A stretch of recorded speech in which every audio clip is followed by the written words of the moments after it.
Hey there, everyone. I want to apologize in advance because our shooting style today is a little bit different because there is no we're, it's just me today. I had to get the camera set up, the lights set up because I had information come over to me and I knew it was important to get it out to you.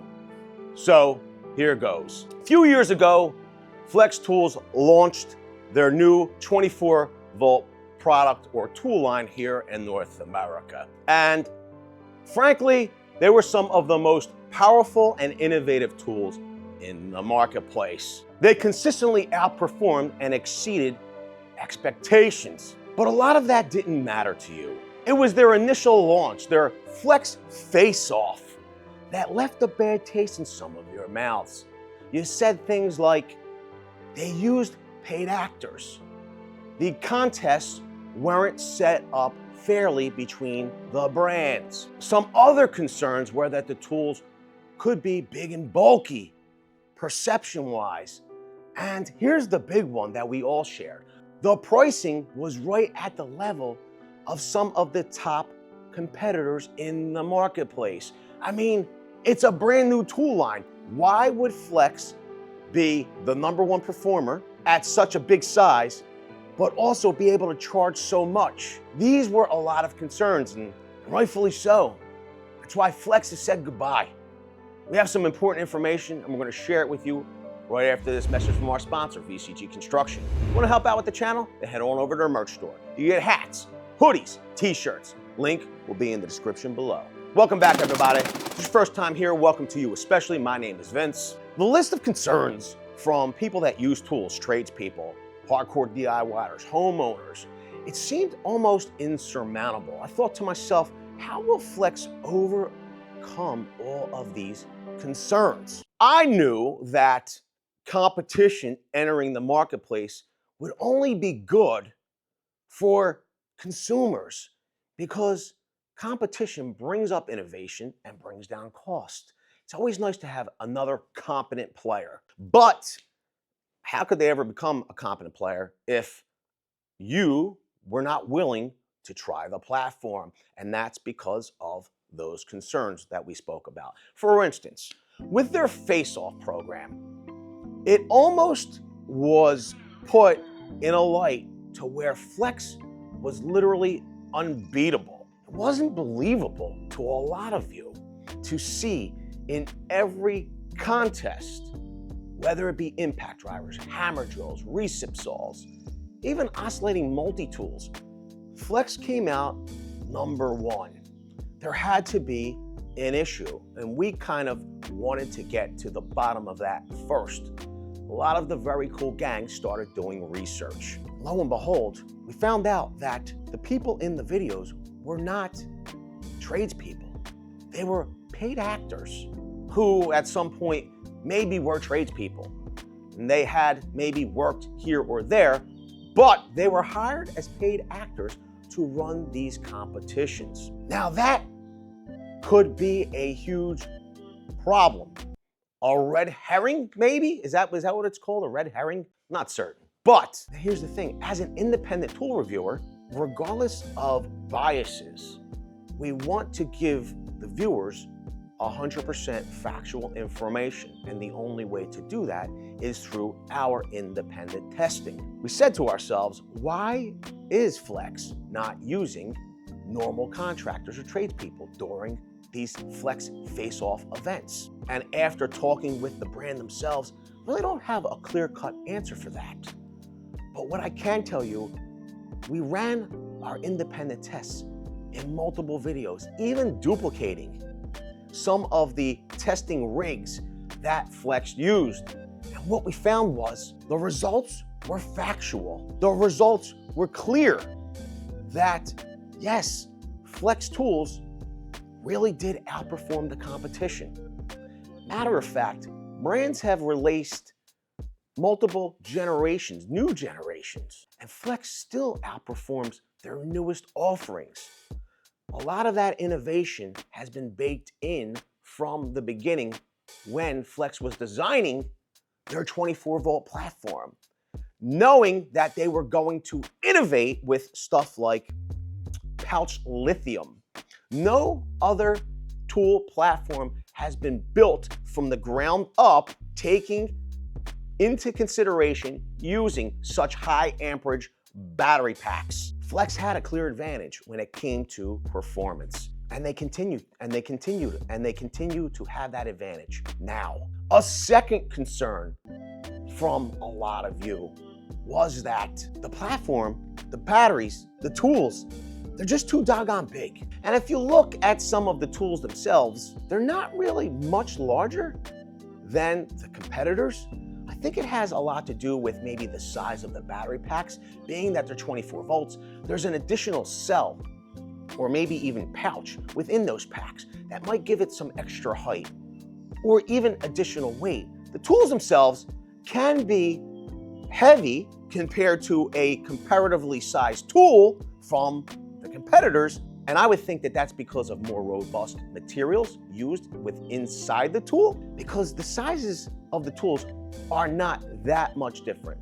They can be bigger, but not substantially bigger, where I felt like I wouldn't want to use them because they're just too doggone big. But Flex heard your concerns, and what they did was they decided to revamp tools like their high torque half-inch impact wrench. It's much smaller and now more powerful. They also released a subcompact platform that includes hammer drills, drill drivers, impact drivers. But that would lead into a third concern.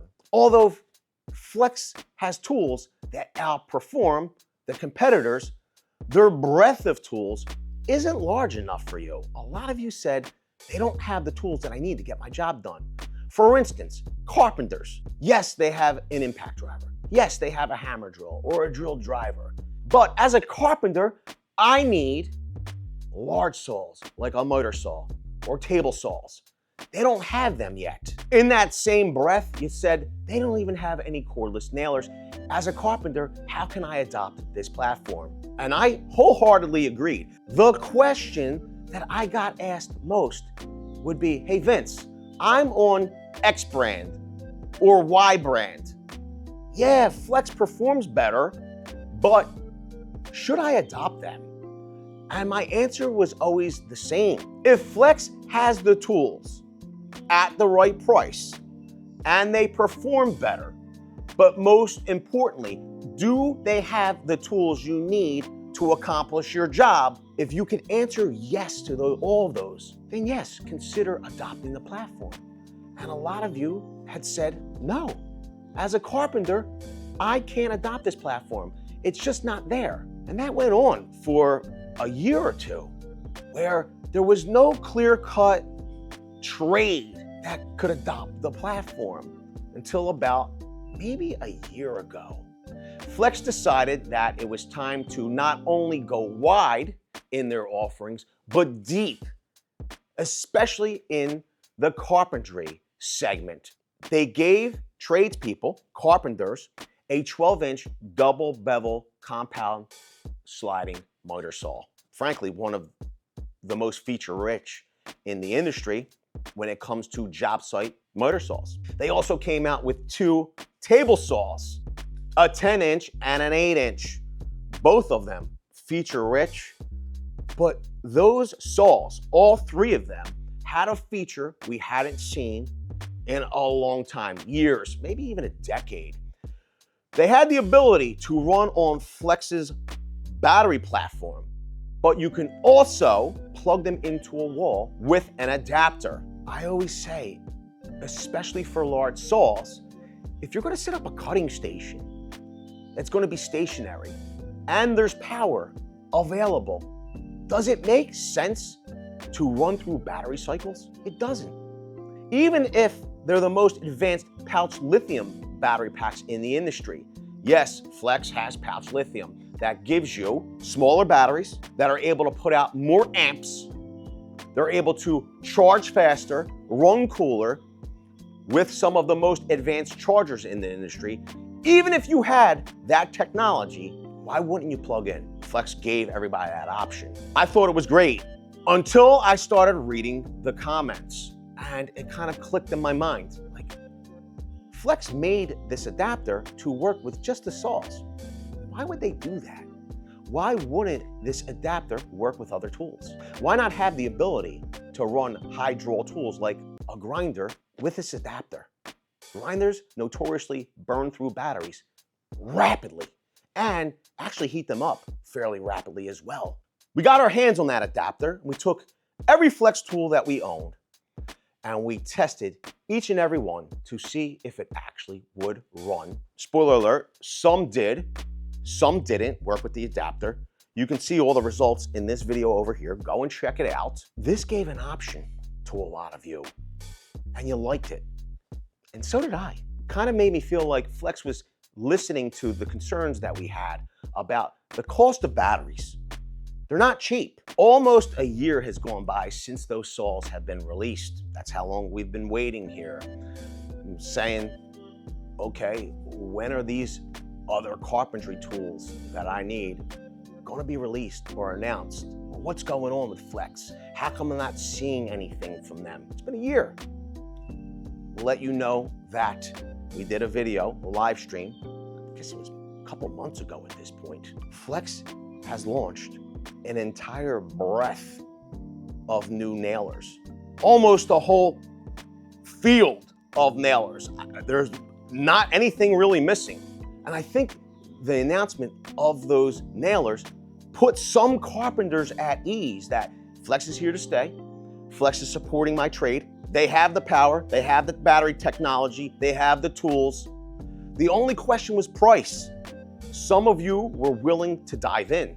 That's what you told me. Now, it seemed like Flex was very reluctant to run any type of specials. It was almost like they were stubborn, that they knew that their tools were really great, and why should I discount my tools? Here's the thing, I had this conversation over and over and over with Flex, and I've said it hundreds of times on live streams where we find the best tools at discounted prices, share it with you. You could have the best tools in the world, but if no one ever uses them, how would they know they're the best? I pleaded and begged with Flex and one of our retailers that we work very closely with, why don't you run some killer tool deals? In the recent past, Flex actually gave you the option to buy a 6 amp hour stacked lithium starter kit for a couple $100. That's what the cost of the starter kit is. And then threw in a free bare tool like a deep cut bandsaw or a compact bandsaw or a whole hog. The bonus tool that they gave you for free actually costs more than investing in the battery, in the starter kit. It literally seemed like they were losing money. But here's the thing, that made sense to me. It finally started clicking. They knew that they needed to get the tools into your hand and have you use them so you could be a believer. They were willing to take a loss to have some happy tradespeople using their tools. Overwhelmingly, you love that. Matter of fact, we sold out those deals. They were limited time, limited quantity. We sold them out in hours. Now, here's the thing. They don't happen all the time, those types of deals, but they do happen. I would urge you, if you like getting more for less, you should get subscribed and enable the notification bell, because when deals like that happen, we make a video, you become aware of them, and you're able to score hugely, pennies on the dollar tool deals. You're not gonna wanna miss that. Here was another concern a lot of you had. At the time of launch, right after Faceof, Flex announced they were gonna be doing a lifetime founder's warranty. Within the first year of Flex's launch, if you adopted their tool brand, registered their tools that you had purchased, they were gonna give you a lifetime warranty, bumper to bumper, on the tools, the batteries, the chargers, everything. But it was for a limited time. Some of you said, hey, I'd be willing to adopt the platform, but I don't know, I'm gonna get into this platform for the first year, but what about the tools I buy in the second year, the third year, the fourth year? What then? Am I gonna have a neutered warranty after that? Flex did offer, they were saying they were gonna offer their standard 5-year warranty after the first year, but here's the thing. I think Flex kind of heard our cries. Make this lifetime warranty an ongoing thing. And after the first year, they extended it to second year. They extended it to third year. Okay, we're now in 2024. It was supposed to end at the end of 2023. We're now nearing the end of 2024. I have an inkling it might get extended again. And that would be great. Here's the thing, well, if you were going to adopt the platform, I adopt it now. This way you get that founder's warranty. Flex, why not just have clear-cut messaging? You're not creating a sense of urgency by saying this warranty is going to end. You're creating a sense of uncertainty. Either have a lifetime warranty or don't have a lifetime warranty. I think that people that were willing to adopt the platform, maybe even in the first 10 years, would still be part of the founders for the platform. I mean, think about some of the leading brands at this point, how long they've been around. How long do you think it took for their platforms to catch on? That's just my 2 cents. I think messaging could have been better there. It's clear that Flex listens when you talk, but do they listen enough? One of the major concerns a lot of you had was to get the maximum amount of power and the benefits of pouch lithium, I gotta have this huge battery. Even their compact 3.5 amp hour battery, although it's supposed to be compact, is fairly large in size. A lot of you complained, why is there no smaller option? I mean, pouch lithium was announced 2 years ago or 3 years ago. It's been a while. How come there's no new offerings? And I think when there's a lack of news, you start to wonder, are they still with us? Are they still making tools? Are they still innovating in the way that they did when they got started years ago with that first Faceof? The good news is that they've delivered something else that you've asked for, a compact pouch lithium battery in the 2 amp hour size. And this is what Flex tells us about it. The Flex 2 amp hour stacked lithium battery packs a powerful punch into a small package, delivering the best power to weight ratio of any Flex battery. It's about 30% lighter weight with nearly 30% smaller footprint than the Flex 2.5 amp hour lithium ion battery. It can charge from 0 to 100% in as little as 18 minutes with a Flex 550 watt supercharger. Now here's the deal. There's a lot of good news when I share this slide with you. Number one, you're going to get a compact battery that has 200% more power than their lithium ion battery packs, cylindrical cells, and 300% longer battery life. So if you're investing in pouch lithium, you're getting a cheaper overall solution to battery-powered tools. But here's my favorite part about this slide. It goes on to say, Flex limited lifetime warranty. Register your new Flex tools, battery or charger within 30 days of purchase through December 31st. So they're saying through December 31st of this year, but there's no actual year date. So is that 2025? Is that 2026? I'm going to assume from history, and history is always a great determiner of the future, that lifetime warranty is here to stay. It's just my 2 cents. I will tell you that my Flex tools, use them day in, day out. They've never let me down. Here's the thing, if they did let me down, I got a limited lifetime warranty to back it up, so it don't really matter to me. Oh yeah, that battery pack, if you wanted to know the price of it, $99.99. It's literally the cost or cheaper than the competitor's cylindrical cell 2 amp hour battery packs. Frankly, I'm very happy that Flex Tools has decided to say goodbye. Goodbye to their old messaging. Goodbye to events that have paid actors. Goodbye to not realizing that tradespeople, we're creatures of habit. We need some incentive to adopting new tools in new ways. So that means running promotions, giving discounts. Goodbye to the days where you paid full price all the time. Goodbye to not having more compact offerings that deliver just as much power, if not more power. Goodbye to the Flex of 2021. It's dead. Long live Flex 2025.